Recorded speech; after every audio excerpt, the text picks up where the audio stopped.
What's up, everybody? Welcome back for another video. Today we're going to be talking about my commercial training. Super excited to start this series. Instrument was pretty boring, but very well needed. So without further ado, let's get right into it. Today's video we're going to be talking about complex. All right, and if you're a returning subscriber, thank you so much for coming back to the video. Today we're going to be talking about my complex training, and you may notice I'm also not sitting down talking to you guys in front of the camera, because I kind of get bored and tired of doing that. I don't really get to have any energy when I talk to you guys, so decided, hey, I'll talk to you guys while I do a little walk, go around the neighborhood. Might look a little crazy, but hey, the neighbors don't have a YouTube. I do. So, complex training, you need at least 10 hours of either complex training or TAA training for commercial. A TAA aircraft is going to be a technically advanced aircraft, which is basically something that has 1, autopilot, and 2, a PFD and MFD, which is primary flight display, and I think it's multi-function flight display, something like that. But basically it's like a moving map. It's one of those glass cockpits, super nice, super useful. Basically having an iPad built into the actual airplane itself. Now my school doesn't have a TAA aircraft, so instead I went the complex route.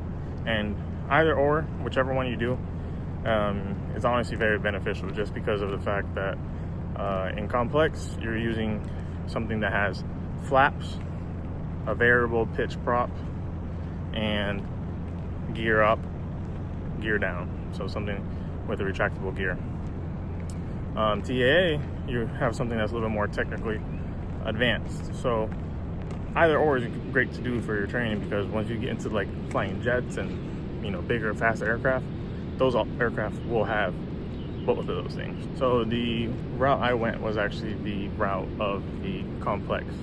Now, complex aircraft are going to have a retractable gear, flaps, and it's going to have a variable pitch prop.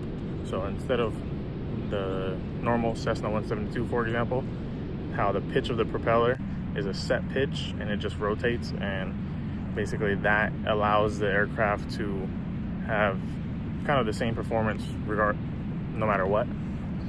The variable pitch, you can change the performance of the aircraft because you can change the pitch of the propeller, which is going to either bite more air into it or basically spin faster. It's going to have more control over the RPMs and the manifold pressure and stuff like that. So the aircraft I actually used was the 172 RG.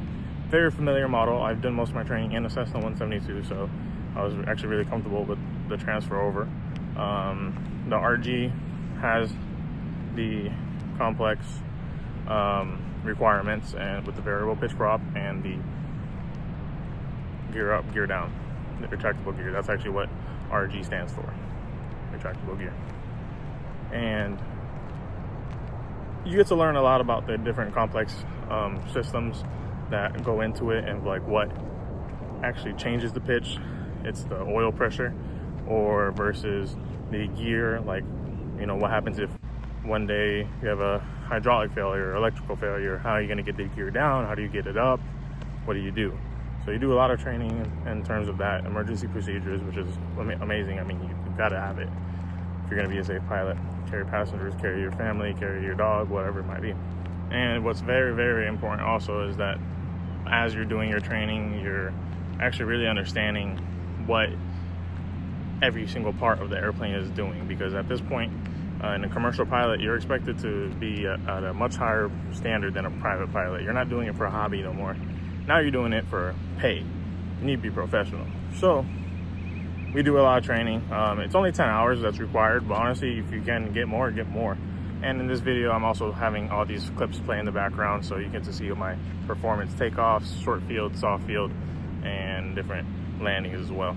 And before you guys even go into the comments saying, oh wow, when you put the gear up in the 172, it's so ugly because it looks like a little mosquito with its freaking landing gear coming up. Yes, I know, and it's hilarious. That's why I actually want you guys to watch this video, because we actually get to share a laugh. So And real quick, I just wanted to do a little voiceover of this clip because this one was pretty crazy. So I'm doing a soft field takeoff. So you see me, I'm pulling up, I'm doing a wheelie. I'm gonna get into ground effect, so I'm basically hovering right above the runway. And once I build up that airspeed, I'm gonna pull up. But if you look right here, there's a bird right when I'm gonna pull up. Almost chopped him up. So I had to dive under him, then go up, and basically near catastrophe. But that's why you always gotta watch out. So yeah, that's basically all my training in terms of the commercial complex time. About 10 hours. I did about 6 or 7 flights just to, you know, every day is different. You get to practice with different winds, different runways, and just see the real performance of the plane.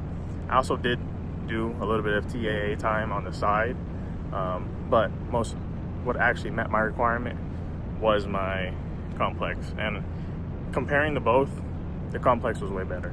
Autopilot's nice with the TAA because, I mean, you just let the thing do itself. It flies itself. It's amazing.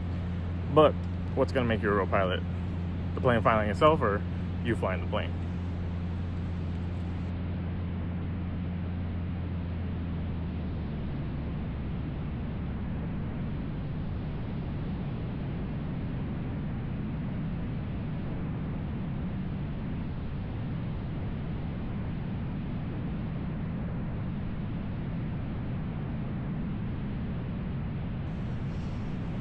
And with that concludes the video. So thank you guys so much for watching.